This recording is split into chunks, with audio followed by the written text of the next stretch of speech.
अमन कुमार जी जम्मू से। राधे राधे, जय श्री रविंद्र। प्रभु जी राधे राधे। महाराज जी आपके चरणों में कोटि कोटि प्रणाम। महाराज जी, अगर संसार में कोई किसी से प्रेम नहीं करता, कोई किसी का नहीं है, इस भाव से मैं चलूं तो मैं ग्रस्त जीवन में हूं। माता पिता और धर्म पत्नी के प्रति मेरा क्या भाव होना चाहिए महाराज जी? भगवत इन दोनों भाव, भावों में कैसे समझ? भगवत भाव।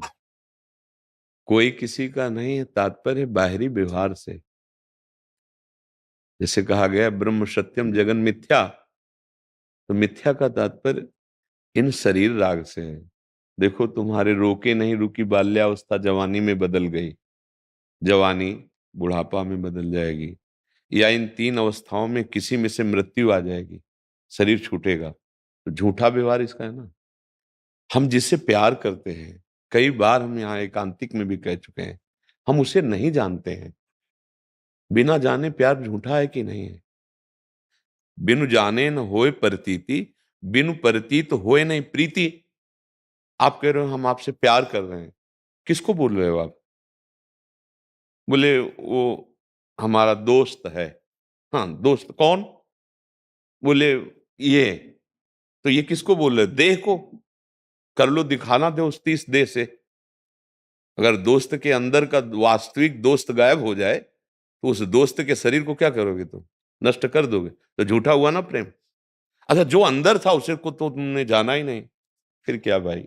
इसीलिए हम कहते हैं कि जो वास्तविक प्यार करने योग्य हैं वो प्रभु है, वही सबके हृदय में है, बिना उनके इसकी सत्ता नहीं है। उसको मान के प्यार करो तो बहुत बढ़िया प्यार होगा। मानो जैसे पत्नी है, मेरे भगवान इस रूप में मेरे जीवन साथी बनकर आए हैं, कितना बढ़िया प्यार हो जाएगा। अब वो थोड़ा कड़ुआ व्यवहार भी करेगी तो हम सह जाएंगे। और पति, ये मेरे भगवान इस रूप में आए, भगवान मेरे पुत्र रूप में आए, भगवान अतिथि रूप में आए, भगवान मित्र रूप में आए। ये भाव रखने का विषय है। अगर ये भाव रख लिए तो प्यार चरम सीमा में आ जाएगा, क्योंकि सत्य प्यार हो जाएगा। अभी हम शरीरों से प्यार करते हैं अपनी वासना और स्वार्थ के लिए। तो जहां हमारी वासना और स्वार्थ में ठेस पहुंची, फिर हम क्या व्यवहार करते हैं अपने प्यारों से? देख लीजिए ना। अरे, अपने प्यारे को तुम सुख देने के लिए प्यार किए थे या सुख लेने के लिए? तो नाटक ही तो कर रहा था। प्यार का स्वरूप होता है अपने प्यारे को सुख देना। सुख लेना प्यार नहीं होता, उसे वासना कहते हैं, काम कहते हैं, राग कहते हैं, मोह कहते हैं। तो मोह, राग, काम, वासना ये झूठा है, असत है। नासतो विद्यते भाव, इनकी सत्ता ही नहीं है। आगमा पाइनो अनित्यास्तास्तितिक्षस्व भारत, ये आने जाने वाले विकार हैं, प्यार नहीं है। सच्चाई बोलो, किसे प्यार कहते हो तुम? किससे प्यार किया? जिस शरीर से प्यार किया तो वो बना रखो उसको, जब वो चला जाए जो अंदर है। बोले अंदर कौन? बोले हमें कोई पता नहीं। तो प्यार किससे किया? बस यही प्रश्न अगर दिमाग में रख ले तो प्यार श्री कृष्ण से किया।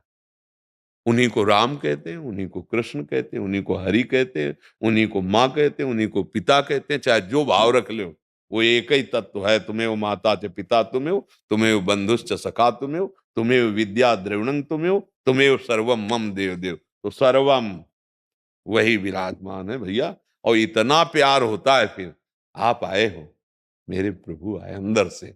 आपको देखकर हमें सुख मिल रहा है, आपसे बात करके आपकी हम पूजा कर रहे हैं। आप जो प्रश्न कर रहे हैं उसका उत्तर देकर हम आपका आदर कर रहे हैं, आपकी पूजा कर रहे हैं। मेरे प्रभु इस रूप में आए और मुझे बोलने का सौभाग्य दे रहे हैं। बस बात इतनी है। मैं पति, तू पत्नी है सही। अब वो चल गया, दूसरा रूप चल। मेरे प्रभु, देखो अभी गृहस्थी कैसे फूल जैसी हो जाएगी और आनंद ही आनंद। क्योंकि आपका लक्ष्य बन गया सुख देना, तो हमें कभी दुख नहीं मिल सकता। हमें दुख तब पहुंचता है जब हम सोचते कि हमने आपको इतना प्यार किया, तो आप इतना नहीं कर सकते। मतलब सुख की लालसा ही हमें दुख देती है, अन्यथा दुख नाम की कोई चीज नहीं है। जीतने की लालसा ही हार का दुख देती है, सुख की लालसा ही हमें दुख देती है, जीने की आशा ही मरने से भयभीत कर देती है। बात समझना है, ये द्वंद्व है।